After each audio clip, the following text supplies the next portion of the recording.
Hey guys, welcome back to another video on the channel. Today I'll be doing my top 10 favorite Scooby-Doo animated movies. As you saw last night, I came out, last morning, night, around there, you saw my uh, rankings for Scooby-Doo movies, and I thought it'd be a good idea to do my top 10 and give explanation why they are my top 10. Along with my three honorable mentions, just like I've been doing with the series. But yeah, anyways, let's get straight into the video. Coming in at 13th spot, snatching it from Zombie Island, can you believe? Absolutely amazing. Spoiler alert if you haven't seen my ranking from last night. This one comes in 13th spot, and that is WrestleMania Mystery, WWE. Absolutely superb. The other WWE movie that came out, was like a sequel to it, that came out a few years later, was good, but that's where it ends. But this one, I actually saw this one after the second one came out. Yeah, call me a fake fan, but I actually saw the WWE Curse of the Speed Demon on the release date or something. I saw this one like a year or two after. But this one is great. The Ghost Bear is much better than Inferno. Yeah, sure, he's not as spooky, but he gets so much more to do and much more freedom in the movie. I feel like Inferno didn't have the freedom to show up because he had to show up during the race. Well, sure, he was dressed up as Inferno while sabotaging the company car, apparently. When he was just switching stuff over for the next race. That's the only time anyone else saw Inferno, um, in the movie, apart from in the race. I feel like the Ghost Bear had a lot more freedom. Plus, John Cena. Who doesn't like John Cena? I mean, come on, you can't see me. John Cena, absolutely superb, excellent. Sure, the Undertaker is very, very good, but John Cena is much, much better. That was absolutely superb. Sin Cara as well, really enjoyed him. I enjoyed AJ, whatever, the little girl, and Triple H. It was good to see him in this movie, especially seeming he hadn't done his, being a villain yet. I was very, very surprised to see him, though. I thought he was still in jail, but that's what you get with watching the shitter WWE movie before the better one. And I don't like Triple H much in the WWE Curse of the Speed Demon because he was just there to be the villain, really. That's all he did. But in this one, he was great, and I really liked some of the wrestling characters. The mystery was very, very entertaining. Shaggy and Scooby, Frame Scooby, villain. Oh, I forgot his name. I think it was like Cookie or something like that. A weird name, but yeah, it's very, very interesting. It was a bit sad for the dude, the computer tech nerd dude. Who was the son of Cookie, and he kept on getting held back by him. And seeming he was the villain, I just felt really poor and really sorry for him that he could never fill out his dream just because his villain, who was his dad, just kept on stopping him. I felt really bad for that dude. But anyway, my second honourable mention, coming in at 12th, I guess I could say, is Kiss Rock and Roll Mystery. This one was really, really good, and it's really, really underrated. I don't know why lots of people dislike it. The Witch is very, very good, and of course, Kiss. I mean, Kiss is great. Love Kiss. One of my favourite bands, and uh, I feel like everyone enjoys a bit of Kiss. Well, I feel like everyone should enjoy a bit of Kiss, and in my opinion, out of the movies, this is my favourite crossover. Scooby-Doo and Kiss. Absolutely superb. I thought they worked quite well. Sure, there was the 30-minute supposed dream. I mean, I liked the dream. I didn't like the end part when they revealed it to be a dream. That's probably what keeps it out of becoming the top 10, which is a bit unfortunate. Coming in at 11th spot, just missing that top 10 by a fingernail, is Big Top Scooby-Doo. Big Top Scooby-Doo, I just recently got it, yes. But it's a very, very interesting movie, that's for sure. It's very, very unique, especially seeming it's in that 2010 to 2015 era, and That's where most of the good movies are found. All the ones with the best mysteries, most entertaining mysteries for me. Um, and the reason why I say 2015 is only because of Frank and Creepy. Otherwise, 2015 was like a pretty shit year. Contains the most overrated Scooby-Doo movie. I'm not going to spoil that because that will be in my next video. So yeah, stay tuned for that. But yeah, werewolves, good. Jewel thieves, better. Characters, good. Mystery, really good. Love the mystery. And I don't know, the spookiness really brought it up for me. In Big Top. Coming in at 10th spot is the Gourmet Ghost. Lots of people probably going to be a bit annoyed seeing this one in the top 10, especially seeing it's in people's, bottom 10 to 20.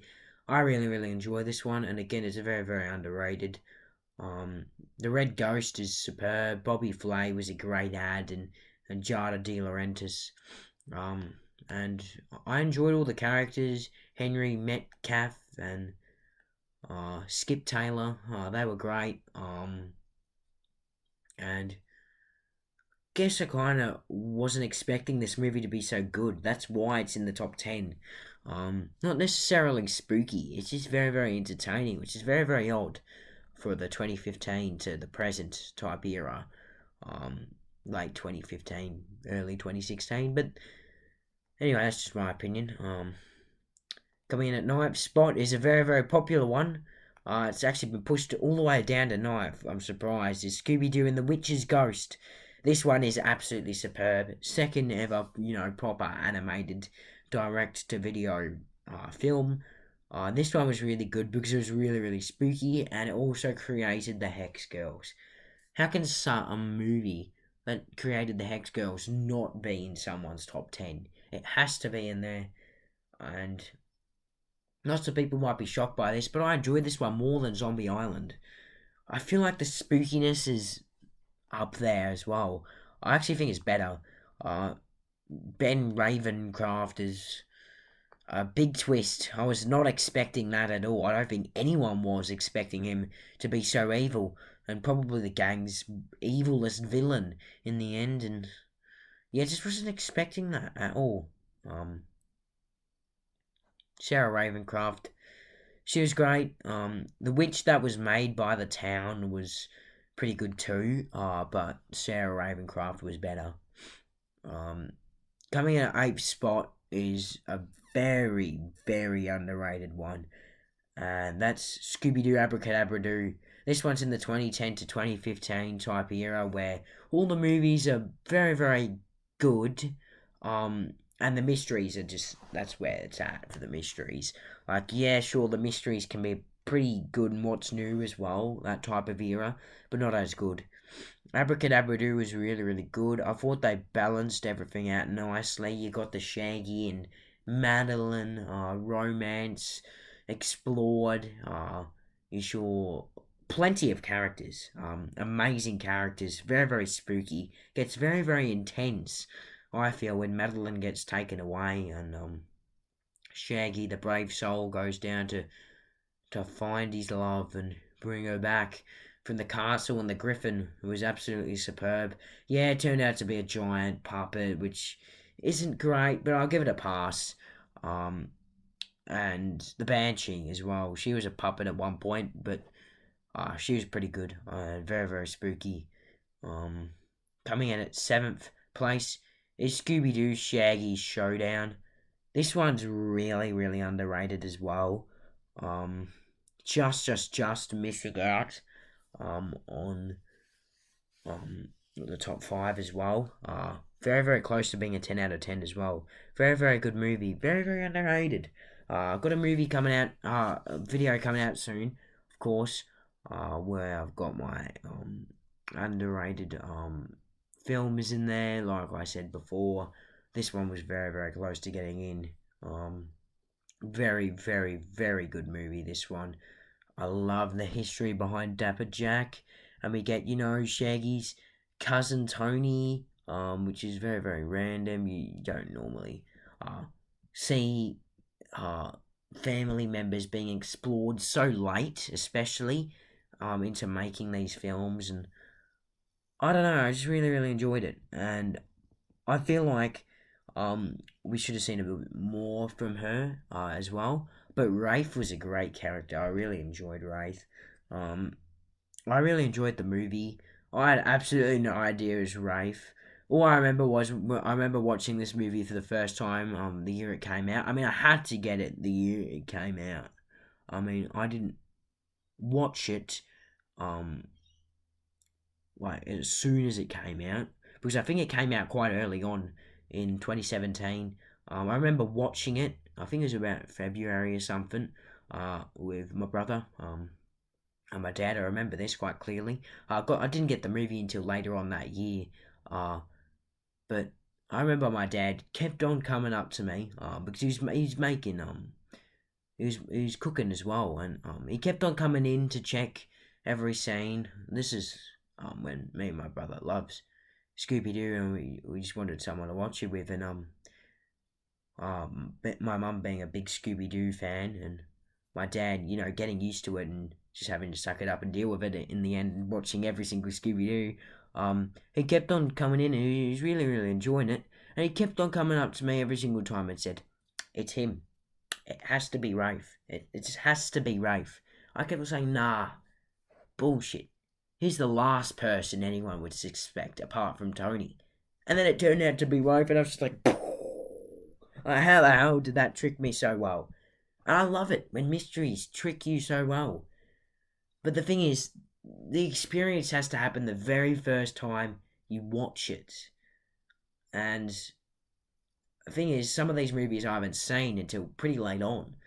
But this is an early one where I just had absolutely no idea it was Rafe. He just kept on coming in. I said, "Oh, look, it was that guy, one of the cowboys." And he said, "Oh." Well, I still think Rafe did it. And later on, there's another person I went, "Oh, hang on. It's going to be another cowboy dude, surely." But no, it was Rafe, and it absolutely tricked me. Absolutely superb. Anyway, I stopped blabbering on now. Sixth favourite movie is Scooby Doo, Where's My Mummy? Very odd to see a What's New Scooby Doo movie very high up. Seeming they're all very, very good What's New Scooby Doo movies. But they're not done amazingly, and it does feel like a long What's New Scooby Doo movie, but not as good, which is a bit disappointing. But you got the Loch Ness Monster, I love.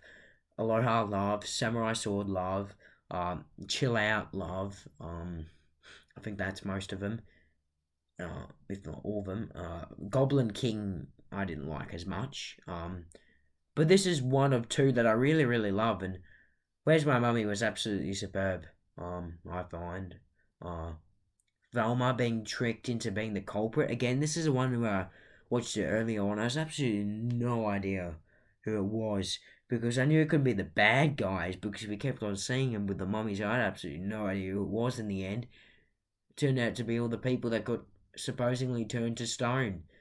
Um, Very, very good trick and a very, very good What's New Scooby Doo movie. I wish that kind of turned into a shorter 20-minute, 30-minute episode of What's New. Um, I mean, sure, it's not as good as the Mummy episode from What's New Scooby Doo, but it's very, very, very close. Um, Coming in at fifth spot is one of the more original movies, of course. I have to put two in there at least, and this one's the Cyber Chase. So I enjoyed this one the most out of the original four, and that's probably because the villain was probably the best and most entertaining.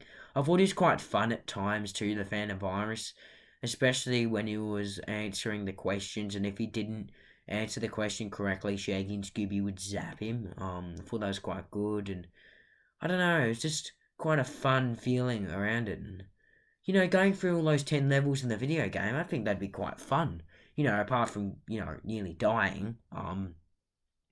But it's a Scooby Doo cartoon anyway. You can't die in a cartoon. And the Phantom Virus felt like he was just teasing his victims a bit. That trap he sent in the final level when he was pretending to be the granny, I just went, "Oh yeah, that's got to be him," and it was him, and he's just tricking him superbly. I really, really loved it. Fourth place. This one's a very, very spooky one. Again, it comes from the 2010 to 2015 era. second best from that era, and that's Scooby-Doo Camp Scare. This one is really, really good, mainly because of the woodsman. He scares the shit out of me. When I was, I'd say maybe around 5 to 10, from this time frame, I just watched the movie a little bit, and I just couldn't watch it. I just had nightmares of the woodsman. He was just so scary. The thing is, I survived Scooby-Doo for so long, and I was able to watch it without being scared. Sure, it was spooky, but without being scared. But the woodsman isn't spooky. He's scary as shit. He's literally got an axe smacking away, It's just so scary. And I never watched the full movie in one go until I think I was about 12 in the end. That was like probably about 7 years after I got the film. Like, it's just nuts how long I waited. I was just so scared. When I finally watched the full movie, I was just like, yes. The thing is, I never got up to the Banshee part, and I never realised how scary the Banshee was as well. I reckon I would have been scared of the Banshee nearly just as much as the Woodsman when I was younger.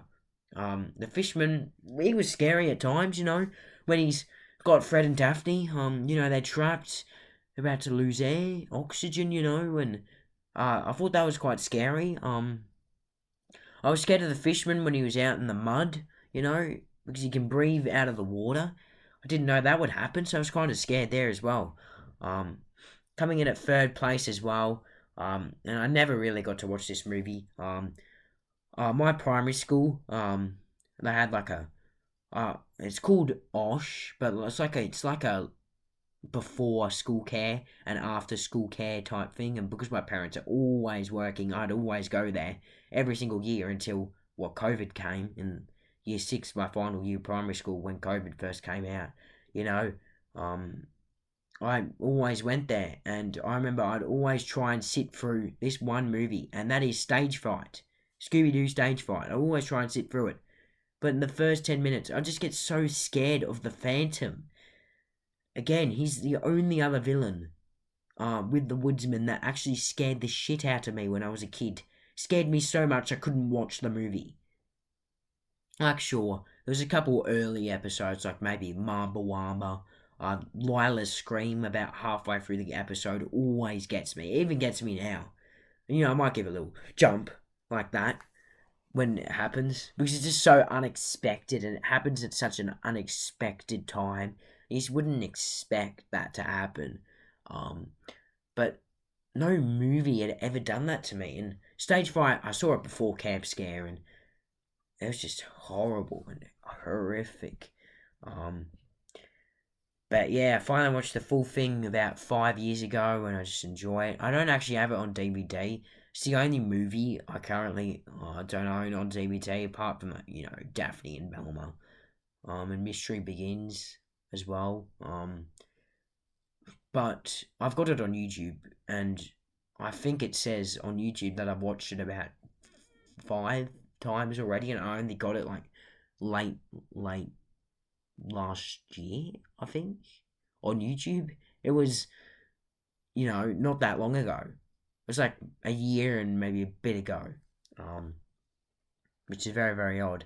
Anyway, I'm jabbering on here in this top 10 video. Second place is Scooby-Doo Pirates Ahoy. This one especially, from What's New Scooby-Doo, is my favourite from What's New Scooby-Doo. But this one especially felt good because it felt a bit short for a movie, but it also felt like it needed to be short. And it was very, very good. And I think they could have added more, yes. But they didn't, because they already knew they had a masterpiece. And the movie was very, very good. The pirates were great. It's something unique. We haven't seen it from What's New Scooby-Doo yet, unlike the Mummies. I think this one came just after the Mummy one. And I could see them literally copy some of the Mummy designs onto the pirates and give them hats, swords, and pirate patches. I'm pretty sure Where's My Mummy came out maybe the same year or just a year before. I'm not 100% sure, but I could literally see what they did. I'll just double check quickly now. Yeah, so Where's My Mummy and Pirates Ahoy both came out in the same year? No. Where's My Mummy came out in 2005, Pirates Ahoy came out in 2006. Probably nearly about a year difference. But I could literally see them just getting the mummy design and putting a pirate patch, a hat, and a sword on them. Like, yeah, it's not the most amazing type thing, but they still put some detail into a few pirates, like Sea Salt Sally and Peg Wet Leg Wally and Captain Skunkbeard and a few others. The one that I forgot her name. Now the boat owner, whatever her name was, her blue pirate look was very, very unique, I found, compared to the other ones. So I liked her too. But I didn't like her out of pirate form. She was a bit annoying. But most of the characters were good and very, very, very nice movie. Definitely a 10 out of 10. My favourite Scooby Doo movie though is Scooby Doo and the Legend of the Vampire. This one was so good. I love this movie. There's a song in this movie. I'm pretty sure it's called "Get Away" or something like that. Get Away, yeah. It was absolutely superb. I only found out probably like maybe not even a month ago, 3 weeks ago or something. I actually found out that the Hex Girls sang that. No wonder I enjoyed it so much. I just couldn't be bothered to look up who sang it. But the Hex Girls sang it. Of course they did. The Hex Girls are so good. But that's like my favourite song out of any Scooby Doo movie. And all my top, I'd say, 30 movies have great soundtracks in them. I'd all listen to most of the songs in them. And yeah, I really enjoyed Scooby Doo Legend of the Vampire. And it is my favourite Scooby Doo movie. Absolutely superb. The Yowie Yahoo and the vampire minions, love them. Love the movie. Anyway, I hope you enjoyed the video. Yeah, stay tuned for my underrated or overrated. I don't know if I'm going to do it in the same video yet. But stay tuned for my underrated and overrated top 5 Scooby Doo movies. But until then, I'll see you guys next time.